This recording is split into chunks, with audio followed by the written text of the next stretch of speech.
Hello, हाय, good morning. कसे आहात सगळे? आज जरा उशीर झाला उठायला आणि मुलाची स्कूल बॅग भरली नव्हती कारण रात्री जरा मूव्ही बघत बसलो होतो आणि त्याच्यामुळे झोपायला उशीर झाला. मग काय सकाळी उठल्यानंतर ही घाई.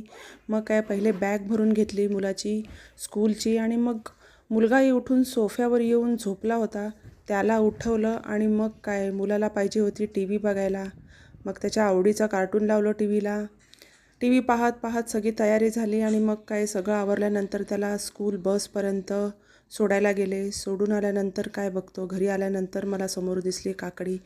काकडीला पटापट मस्त कचाकच कापून घेतला आणि मग तिच्यावर मस्त मीठ आणि मसाला टाकला आणि पहिले खाऊन घेतलं. जास्त हेवी खाण्यापेक्षा सॅलड आणि फ्रूट्स खाल्लेलं कधीही चांगलंच, त्याच्यामुळे ते शरीरालाही चांगलं असतं. माझा नाश्ता करतच होते आणि करता करता मला विचार आला की आता काय करायचं. मग काय पुढे बघितलं, हा ढीगभर भांड्यांचा पसारा.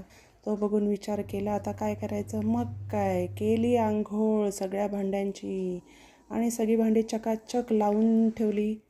सर्व रूम झाडून घेतल्या आणि सगळं झाडून घेतल्यानंतर म्हटलं थोडासा आराम करावा. आराम करायला गेले आणि मग मध्येच आठवलं की अरे आपल्याला गिफ्ट आणायला जायचं आहे. मग काय उठलो, तयारी केली आणि मग मिस्टर आणि मी दोघंही मार्केटला गेलो आणि मग काय मार्केटला गेल्यानंतर आम्ही गिफ्ट घेतलं. या काकूंनी आम्हाला हे गिफ्ट मस्त पॅक करून दिलं.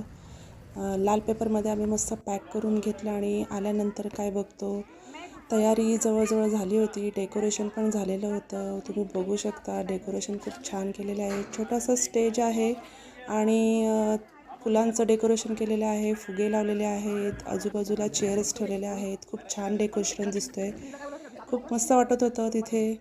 पिहूचा हा दुसरा बर्थडे होता. बर्थडे सेलिब्रेशन झाल्यानंतर आम्ही सगळ्यांनी मस्त नाश्ता केलेला आहे.